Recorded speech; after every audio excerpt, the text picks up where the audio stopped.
দিলীপের বাবা মারা গেছেন 3 মাস হয়ে গেছে, কিন্তু তার স্মৃতিগুলি আজও দিলীপের চোখে জল এনে দেয়।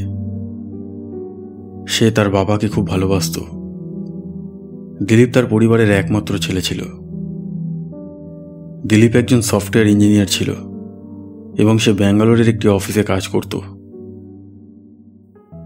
একদিন দিলীপ অফিস থেকে বাড়ি ফিরে তার মোবাইলে কিছু দেখছিল।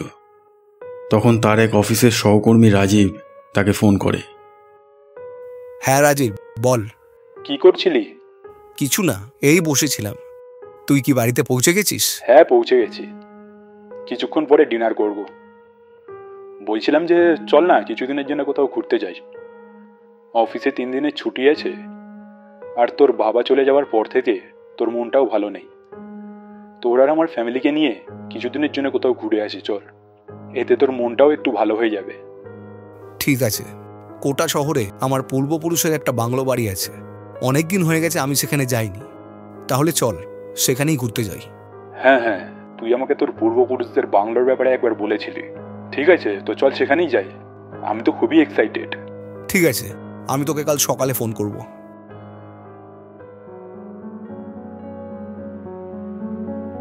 পরের দিন সকালে দিলীপ এবং রাজীব তাদের স্ত্রী এবং সন্তানদের নিয়ে সেই পুরনো বাংলো বাড়িতে যাওয়ার জন্য বেরিয়ে পড়ে।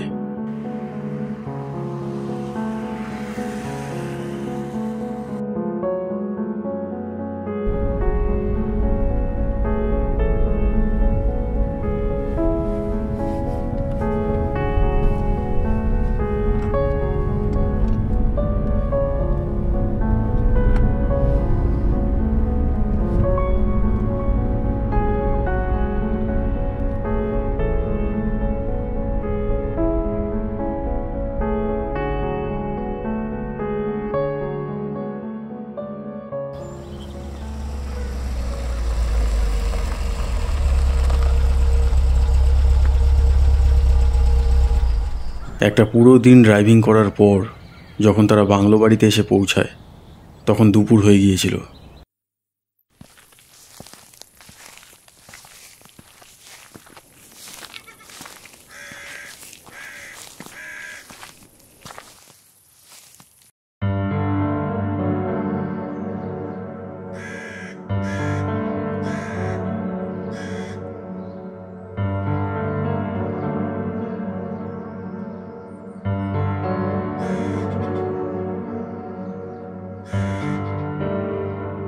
ইমরান চাচা, ইমরান চাচা। হ্যাঁ হ্যাঁ বেটা, তোমরা সবাই এসে গেছো? আমি তোমাদের জন্যই অপেক্ষা করছিলাম। মমতা বেটি, কেমন আছো তুমি? অনেকদিন পর তোমাকে দেখলাম। হ্যাঁ চাচা, আমি ভালো আছি। আপনি কেমন আছেন? হ্যাঁ, এই চলে যাচ্ছে। দিলীপের বাবা বয়সে আমার থেকে ছোট হওয়া সত্ত্বেও সবাইকে ছেড়ে চলে গেল। আমি কখনো ভাবতেও পারিনি যে আমাকে এই দিনটাও দেখতে হবে। আর কি বলবো চাচা, সবকিছু হঠাৎ করে হয়ে গেল। চাচা, ও আমার অফিসের বন্ধু রাজীব, আর ও হচ্ছে ওর মেয়ে। ভাবলাম অফিসের ছুটি আছে, তাই 3 দিনের জন্য ঘুরতে চলে এলাম। হ্যাঁ হ্যাঁ, ভালো করেছো। এটা তো তোমারই জায়গা, যতদিন ইচ্ছে থাকো। আসো আসো বেটা, ভেতরে আসো। এসো বেটা। সেই বাংলো বাড়িতে অনেকগুলি ঘর ছিল।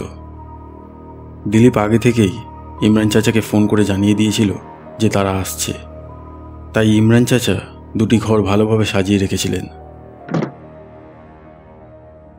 নাও বেটা, তোমার ঘর রেডি আছে। কাল যখন তুমি ফোন করে বললে যে তোমরা সবাই এখানে আসছো, তখন আমি তাড়াতাড়ি করে এখানে এসে তোমাদের ঘরগুলো পরিষ্কার করে রেখেছিলাম। ঠিক আছে চাচা। আচ্ছা বেটা, তাহলে কি আমি তোমাদের জন্য খাবারের ব্যবস্থা করব কি? না চাচা, আপনাকে চিন্তা করার দরকার নেই। আমরা বাইরে গিয়ে খাবার খাবো। চাচা, আপনি রাজীবকে গেস্ট রুমে নিয়ে যান। হ্যাঁ হ্যাঁ, এসো বেটা।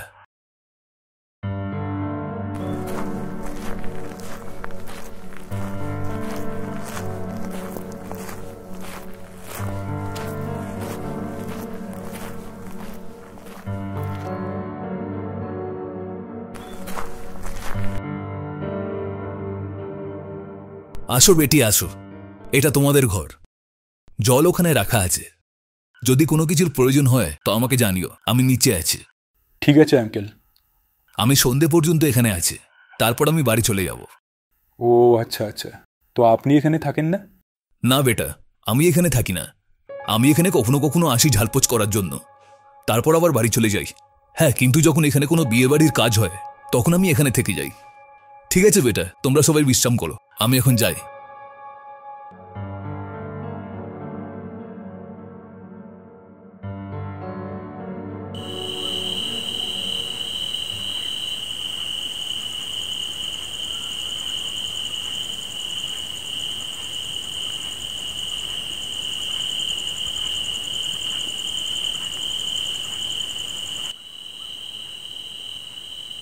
এই বাংলোটা সত্যিই অনেক বড় আর সুন্দর। কত বছরের পুরনো এই বাংলোটা? 300 বছরের পুরনো এই বাংলো বাড়ি। তাহলে এখন তুমি ছাড়া এই বাংলোর আর কোনো উত্তরাধিকারী নেই? না, আমি এখন এই বাংলোর একমাত্র উত্তরাধিকারী। আমার বাবার আরেকজন ভাই ছিল, কিন্তু সে বিয়ে করেনি। কিছু বছর আগে হার্ট অ্যাটাক হওয়ার কারণে সে মারা যায়। তারপরে এই বাংলার একমাত্র উত্তরাধিকারী আমার বাবাই ছিল। আচ্ছা, তো এত বড় বাংলোতে এখন কে থাকে? কেউ থাকে না। তাহলে ওই চাচাকে? ইমরান চাচাকে বাবা কেয়ারটেকার হিসাবে এখানে রেখেছিল। আসলে বাবা এই বাংলো বাড়িটাকে বিয়ের অনুষ্ঠানের জন্য ভাড়া দিত। ইমরান চাচা এখানে থাকেন না। উনি এখানে শুধু তখনই থাকেন যখন এখানে কোনো বিয়েবাড়ির কাজ হয়। উনি মাঝে মাঝে এখানে আসেন আর পরিষ্কার পরিচ্ছন্ন করে বাড়ি চলে যান।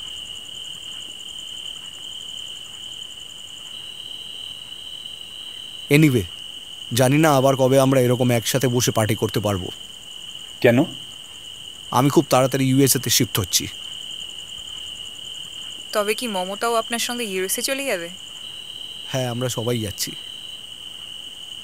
আসলে ইউএসএর একটা বড় কোম্পানি থেকে আমি জব কনফার্মেশন লেটার পেয়ে গেছি। এখন শুধু আমরা যে ফ্ল্যাটে থাকি সেই ফ্ল্যাটের জন্য একজন ভালো খরিদ্দার পেয়ে গেলেই ফ্ল্যাটটা বেচে ইউএসএর জন্য বেরিয়ে পড়ব। তাহলে তো তোকে খুব মিস করব। তো তাহলে এই বাংলো বাড়িটা কি হবে? এই বাংলোটাকেও বিক্রি করে দেবো। একটা পার্টির সাথে ডিল ফাইনাল হয়ে গেছে। সেই বাংলোটাকে একটা হেরিটেজ হোটেল বানাবে।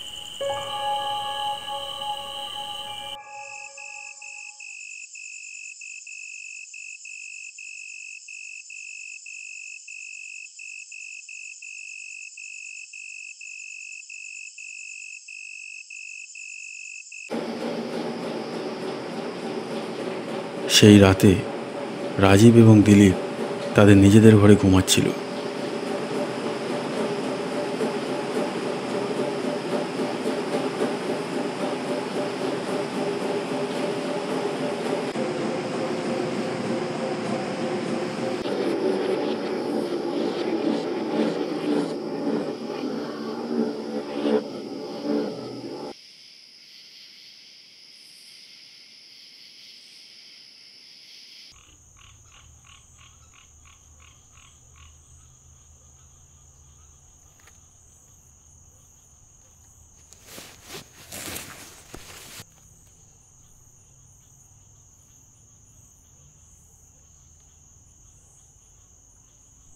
পাওয়ার কাট হয়ে গেল নাকি?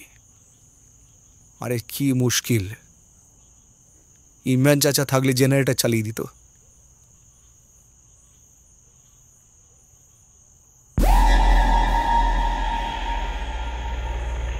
মমতা কোথায় চলে গেল এত রাতে বাচ্চাকে নিয়ে? দিলীপ খুব অবাক হয় যে তার স্ত্রী কিছু না বলেই এত রাতে ছোট বাচ্চাকে নিয়ে কোথায় চলে গেল। দিলীপ ঘড়ির দিকে তাকায়। জানালা দিয়ে আসা চাঁদের মৃদু আলোয় দিলীপ দেখল যে রাত 2:45 বাজে।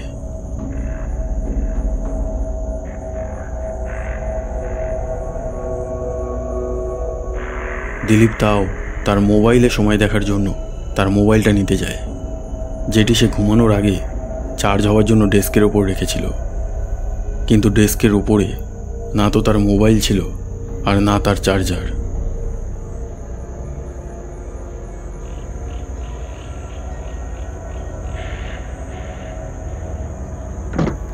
দিলীপ ঘর থেকে বেরিয়ে আসে এটা দেখার জন্য যে মমতা কোথায় গেছে।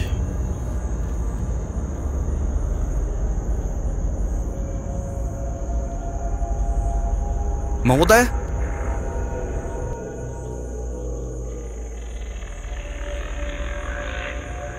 মমতা? দিলীপ ভাবল যে মমতা কি তবে সেই ঘরে গেছে যেই ঘরে রাজীব এবং তার স্ত্রী আছে। তাই দিলীপ রাজীবের ঘরের দিকে যায়।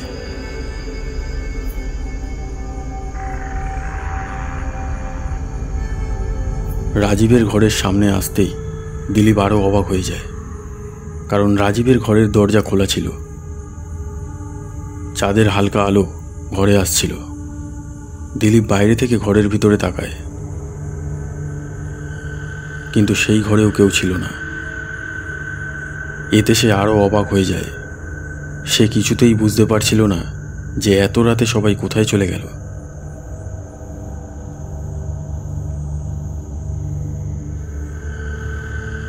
দিলীপ তখন দেখে যে ছাদের দরজাও খোলা আছে। তাই তার মনে হলো যে হয়তো পাওয়ার কাট হয়ে যাওয়ার কারণে সবাই ছাদে হাওয়া খেতে গেছে।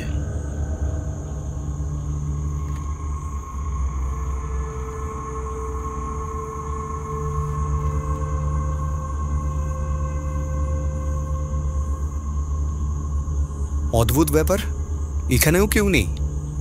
এত রাতে সবাই কোথায় চলে গেল?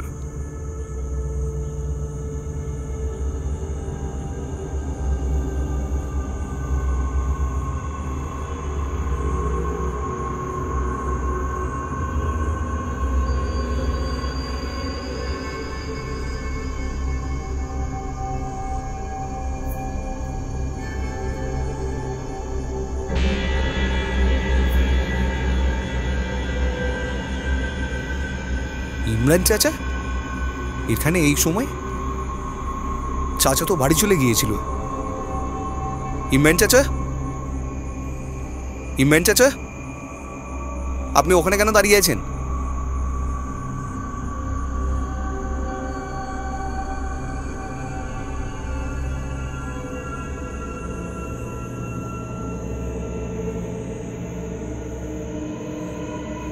এইসব হচ্ছেটা কি?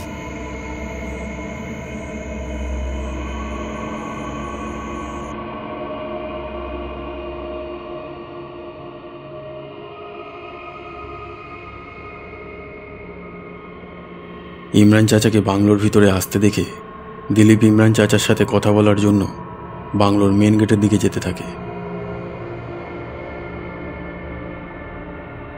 একটা ঘরের সামনে এসে দিলীপ থেমে যায়।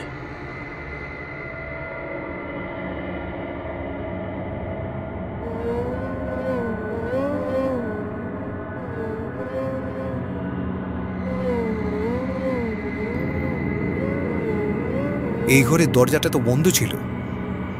কে খুললো এই দরজা? এই আওয়াজটা কিসের?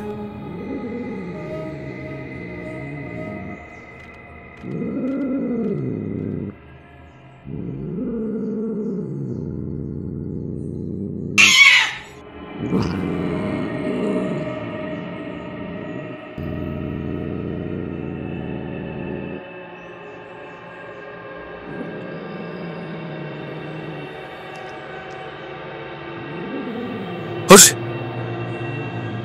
হুশ, যা এখান থেকে। অদ্ভুত ব্যাপার।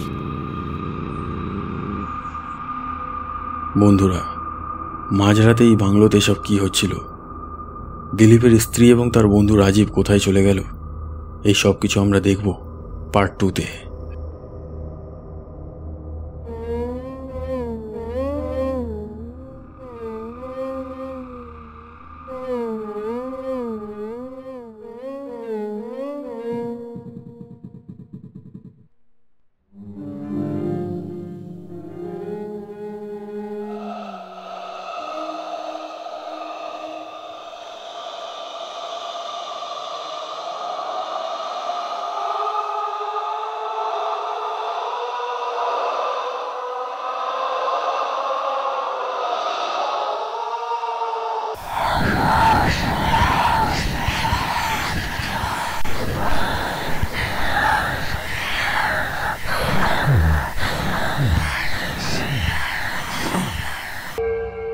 যদি আপনার এই ভিডিওটি ভালো লেগে থাকে তবে প্লিজ লাইক করবেন, আর এইরকম হরর ভিডিওস আরও দেখার জন্যে আমাদের এই চ্যানেলটিকে সাবস্ক্রাইব করে এই বেল আইকনটিকে টিপে দেবেন।